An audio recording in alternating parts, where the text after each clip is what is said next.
चलो बच्चों, तो आज हम लोग एसएस में चैप्टर नंबर 4 कंटिन्यू करते हैं, जो चैप्टर का नाम है नेशनल मूवमेंट्स इन इंडिया। देखो, इस चैप्टर में हम लोग ये देख रहे थे कि 1857 के बाद जब पहली बार ब्रिटिशर्स के सामने कोई किसी ने आवाज उठाई थी, जो पहले इंसान था हमारे इंडिया का वो था मंगल पांडे। इसके बारे में समझा था ना कि पहली बार ब्रिटिशर्स के खिलाफ किसी ने आवाज उठाई, और उसके बाद जो है वो जैसे लोगों में एक नया जोश भर गया कि नहीं भाई, अगर कोई एक इंसान उनके खिलाफ बोल सकता है तो हम सब भी कर सकते हैं। और ब्रिटिशर्स के खिलाफ धीरे धीरे हमारे यहाँ पर लड़ाइयाँ शुरू हुई, और फिर वो लड़ाइयाँ इतनी ज़्यादा बढ़ गई कि उसके बाद तो कहते हैं ना कि भाई कोई कंट्रोल ही नहीं था। अब तो इंडिया के हर एक पर्सन वो यही चाहते थे कि अब तो कुछ भी हो जाए, ब्रिटिशर्स को यहाँ से चले जाना चाहिए, उसके बाद ही जो है वो हमें राहत मिलेगी, उसके अलावा और कुछ भी नहीं। हर किसी को सिर्फ यही बात कहनी थी ना, और कुछ भी नहीं। कि जिनमें इस चैप्टर में हमने कुछ पॉइंट्स देखे थे, अब उसके आगे ही इंडिया में जो है वो किस तरह से लोगों ने ब्रिटिशर्स के खिलाफ लड़ाइयाँ की हैं, उसके बारे में हम लोग आगे देखें। नेशनल मूवमेंट्स इन इंडिया कि जिसमें आगे का हमारा एक पॉइंट है revolutionary movements in foreign countries. कि फॉरेन कंट्रीज में कौन कौन सी रिवॉल्यूशनरी मूवमेंट्स हुई थी। देखो, ये जो मूवमेंट्स ब्रिटिशर्स के खिलाफ चल रही थी ना, वो सिर्फ और सिर्फ इंडिया में नहीं लेकिन बाहर के देशों में भी चल रही थी। कि बाहर के देशों में भी लोग डायरेक्टली नहीं इनडायरेक्टली हमें सपोर्ट दे रहे थे, इंडिया के लोगों को सपोर्ट दे रहे थे बाहर के देशों में रहकर। जिनमें से मेन जो पर्सन थे ना, जैसे यहाँ पे नाम लिखा हुआ है, श्यामजी कृष्ण वर्मा, मदन लाल डिंगरा, वीर सावरकर, लाला हरदयाल, उधम सिंह, राजा महेंद्र प्रताप, मैडम भिखाई जी कामा, सरदार सिंह राणा, मौलाना अब्दुल्ला, मौलाना बशीर, चंपक रमन पिल्लई, डॉक्टर मथुर सिंह, या जिसे खुदा बख्श कहते थे। तो ऐसे न जाने कितने जो है वो रिवोल्यूशनरीज थे, न जाने कितने लोग थे कि जिन्होंने इंडिया में नहीं, इंडिया के बाहर रहकर जो है वो इंडिया के लोगों को सपोर्ट दिया। बराबर ना, वहां रहकर सपोर्ट दिया है। और वो कैसे करते, क्या काम करते थे पता है? जैसे कि भाई, एक काम तो होता कि इंडिया में हथियार की कमी रहती, तो ये लोग जो बाहर रहते ना, बाहर के देशों में रहते ना, वो वहां से छुपकर सीक्रेटली जो है वो इंडिया के लोगों के लिए हथियार भेजते। And pistols were secretly send to India from England. England से इंडिया सीक्रेटली, भाई कोई अगर जाता ना तो उनके जो है वो खाने के डब्बों में छुपा कर, या कोई जो वो कुक जाता ना तो उनके बिस्तर्स में छुपा कर, बराबर उनके बिस्तरों में छुपा कर, तो ऐसे कहीं पे भी जो है वो सीक्रेटली वो इंग्लैंड से इंडिया अलग अलग तरह के हथियार भेजते थे। और दूसरे भी बहुत सारे काम किए, कि जैसे कि कुछ किस्से यहाँ पे दिए हुए मदन लाल ढींगरा थे। मदन लाल ढींगरा कि जो वहाँ बाहर रहकर जो है वो उन्होंने बहुत ही एक्टिव वर्क किए। कि जहाँ पे मदन लाल ढींगरा ने वो एक एक ब्रिटिशर्स थे जिनका नाम था विलियम वायली। ये विलियम वायली वो इंडियंस के खिलाफ बहुत बड़ा भला बुरा जो है वो बोलते थे। इंडियंस के खिलाफ बहुत इन्होंने बोला था ये विलियम वायली ने। और इसी वजह से उसका बदला लेने के लिए मदन लाल ढींगरा ने जो है वो उन्हें बीच रास्ते पर मार दिया था। ठीक है, तो ऐसे भी वर्क हुए थे ना यहाँ पर। इनके अलावा दूसरा कि यहाँ पर जो है वो 1907 में 197 तो 1907 में इंडियन इंडिपेंडेंस लीग वो यहाँ पे शुरुआत हुई थी, अमेरिका के कैलिफोर्निया सिटी में। क्या शुरुआत हुआ था? इंडियन इंडिपेंडेंस लीग, एक टीम यहाँ पे बनाई गई थी, जिस टीम का आगे चल के लाला हरदयाल ने उसका नाम रखा था Ghadar party, which was later named as Ghadar party by Lala Hardayal. इनका इनका मेन काम क्या था? तो लोगों में एक तरह का जोश भरना, दूसरे देशों की गवर्नमेंट को समझाना कि देखो भाई, इंडिया में प्रॉब्लम चल रही है और आप हमें सपोर्ट दो। ऐसा वो काम करते थे। कि जैसे ये गदर पार्टी थी ना, वो एक तरह का जो है वो पीरियोडिकल वीकली शुरू किया था उन्होंने, मतलब हर हफ्ते हफ्ते जो है वो मैगजीन न्यूज़पेपर तैयार होता है ना वो वीकली, कि जिनमें उन्होंने 4 भाषा में गदर गदर नाम का जो है वो न्यूज़पेपर इन्होंने शुरुआत की थी। और वहाँ पे जो है वो ये प्लानिंग करते थे, ये प्लानिंग करते थे कि भाई अभी इंडिया के लिए कैसी लड़ाई की जाए। फिर इनके साथ गदर पार्टी में तारकनाथ दास, कतार सिंह, बराबर, ये भी लोग जो है वो इनके साथ जुड़े थे। ये काम किया था लाला हरदयाल ने। इनके अलावा दूसरे जो पर्सन थे वो थे चंपक रमन पिल्लई। ध्यान से सुनना बेटा, सब नाम ही है, अच्छी तरह से सुनना। दूसरे पर्सन थे जो थे चंपक रमन पिल्लई। उन्होंने जर्मनी में जो है वो हिंद राष्ट्रीय स्वयंसेवक दल, ये उन्होंने शुरुआत की थी। इनका मेन मकसद ये था कि वो भी जो है वो वहाँ पे जर्मनी में रहकर जो है वो ये प्लानिंग कर रहे थे कि यहाँ पर इंडिया में आकर किस तरह से और कहाँ पे अटैक करना है, ब्रिटिशर्स के ऊपर कैसे अटैक करना है, ये प्लानिंग वो वहाँ पे करते थे। तो ये काम था चंपक रमन पिल्लई का, वो अमेरिका में अपनी तरह से काम करते थे। ठीक है, इनके सॉरी चंपक रमन पिल्लई वो जर्मनी में अपनी तरह से काम करते थे। वो जो लाला हरदयाल थे वो अमेरिका में काम कर रहे थे, जर्मनी में ये चंपक रमन पिल्लई। इनके अलावा वहीं जर्मनी में ही एक बार एक बहुत बड़ी कॉन्फ्रेंस हुई, इंटरनेशनल सोशलिस्ट कॉन्फ्रेंस, कि जिसमें पूरे वर्ल्ड के बड़े बड़े सोशलिस्ट पर्सन वहां पर आए थे, कि जो जर्मनी के स्टटगर्ट सिटी में ये हुई थी। बराबर ना, ये कॉन्फ्रेंस, ये मीटिंग हुई थी। और इस मीटिंग में हमारे यहाँ से पार्ट लिया था मैडम कामा ने। मैडम कामा वहां पर उस मीटिंग में पहुंची थी और पहली बार वहां पे हमारे इंडिया का तिरंगा लहराया गया था। The national flag prepared by madam Cama was hosted for the first time. पहली बार मैडम कामा ने वहां पर हमारे देश का तिरंगा लहराया और वहाँ के लोगों को जो है वो सपोर्ट के लिए डिमांड की कि देखो इंडिया में इतनी प्रॉब्लम चल रही है और आप लोग हमें सपोर्ट दो।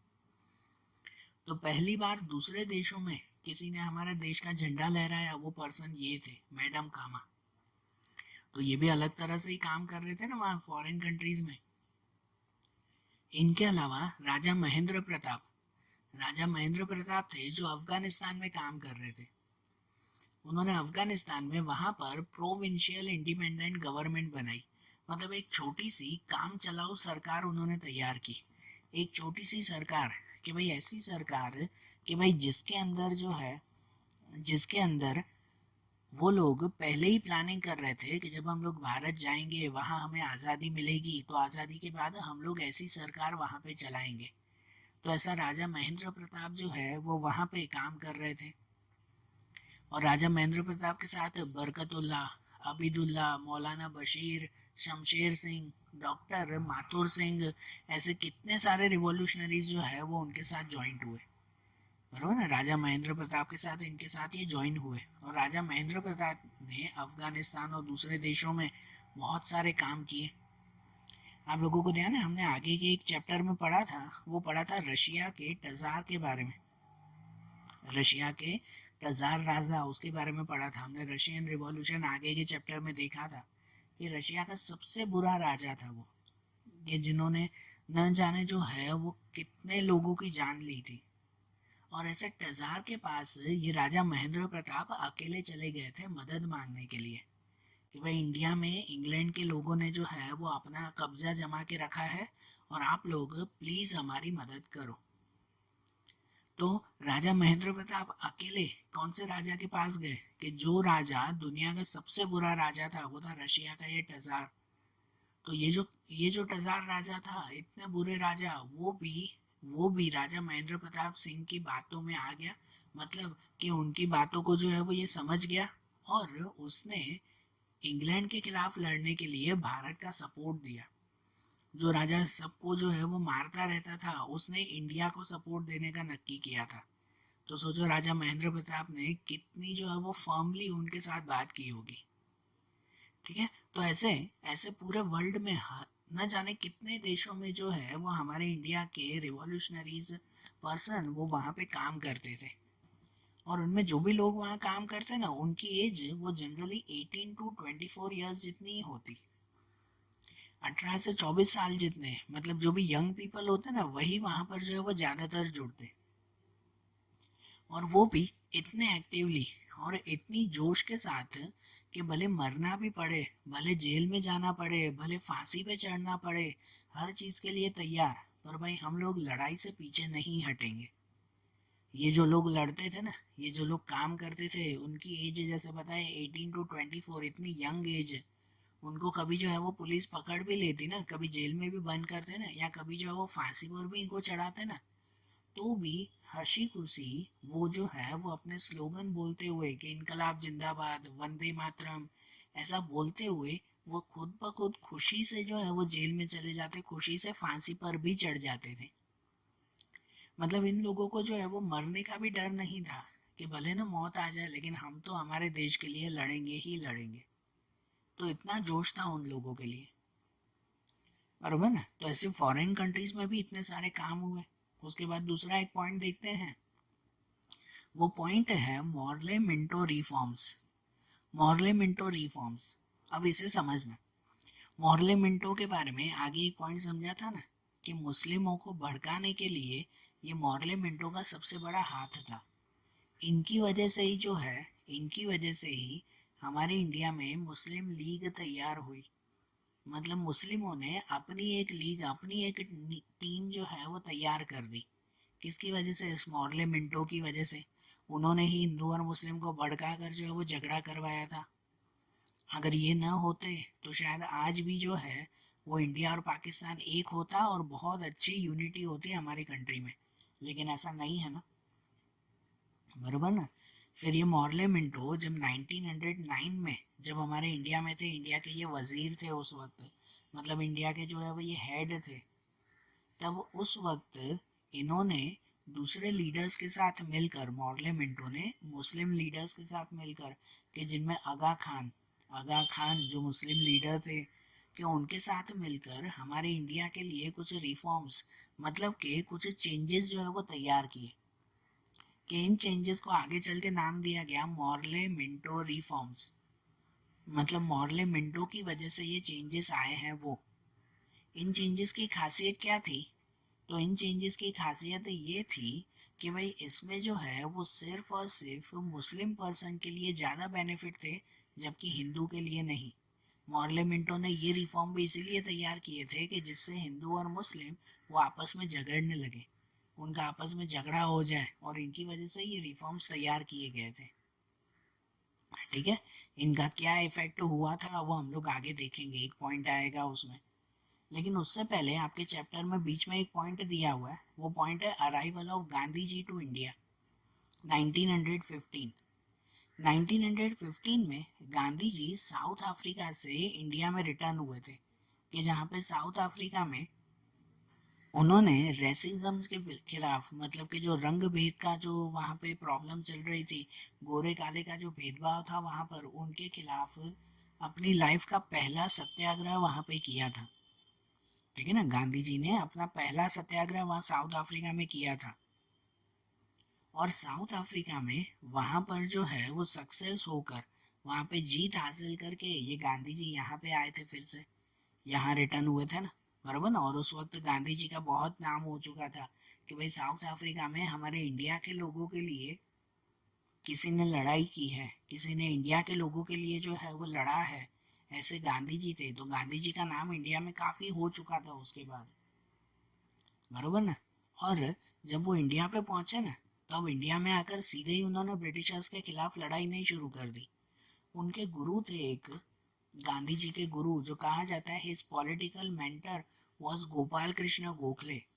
गोपाल कृष्ण गोखले जो उनके राजकीय गुरु, मतलब के पॉलिटिकल मेंटर कहलाते हैं।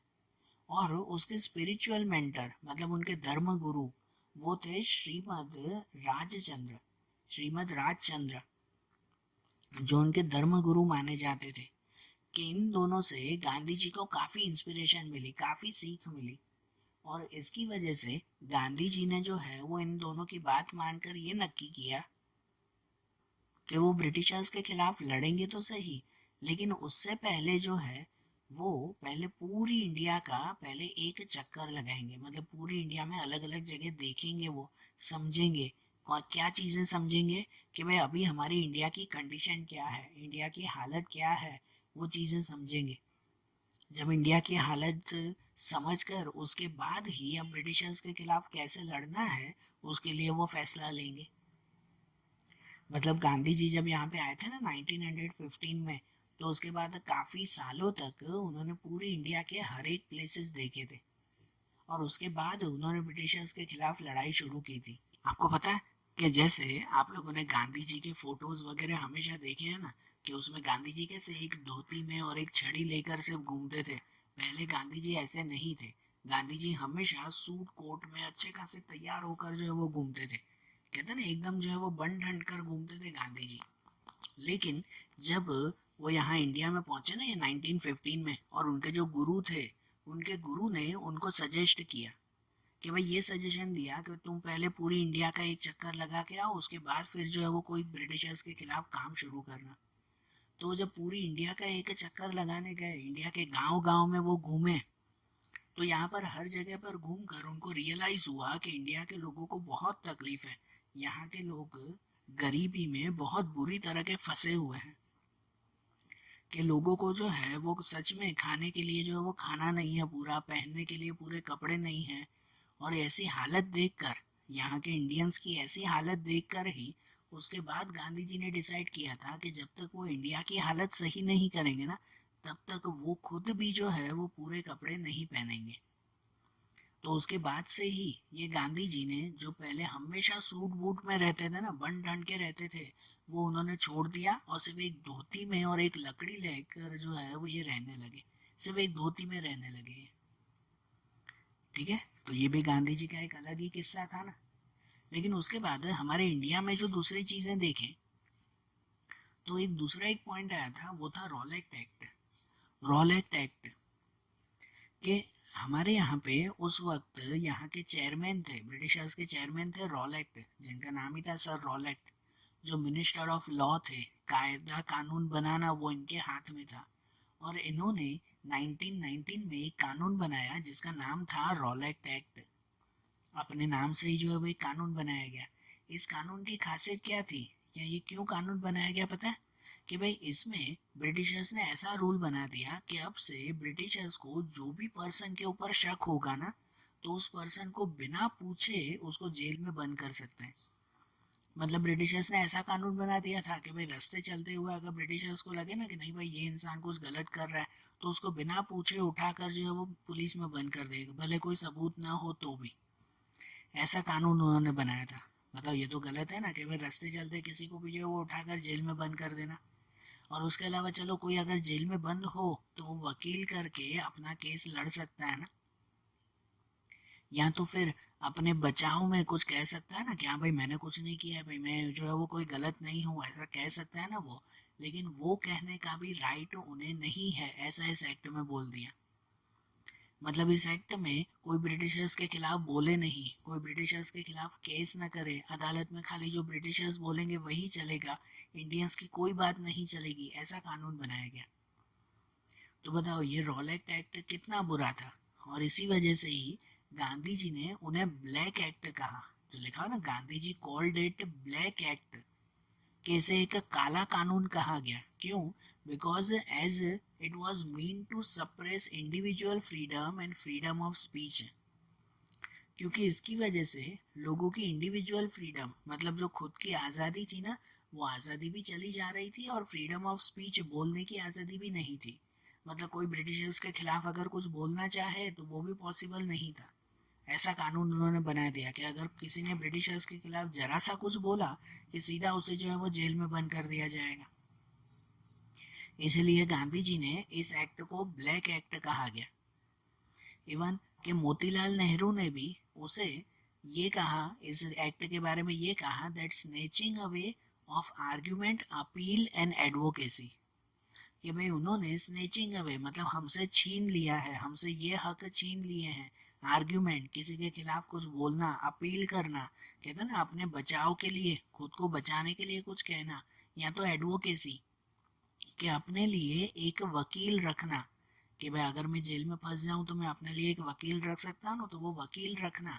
तो ये कोई भी चीज़ जो है वो अब पॉसिबल नहीं थी इस रॉलेट एक्ट के खिलाफ। इसलिए मोतीलाल नेहरू ने कहा कि भाई ब्रिटिशर्स ने हमसे ये सब चीज़ें छीन ली है। और उसके बाद तो ये एक्ट बहुत बुरी तरह से फैल चुका था कि भाई गांधी जी को भी जो है वो दिल्ली में इनकी वजह से अरेस्ट कर लिया। कहते मैं बिना कोई रीज़न के ही गांधी जी को भी अरेस्ट कर दिया।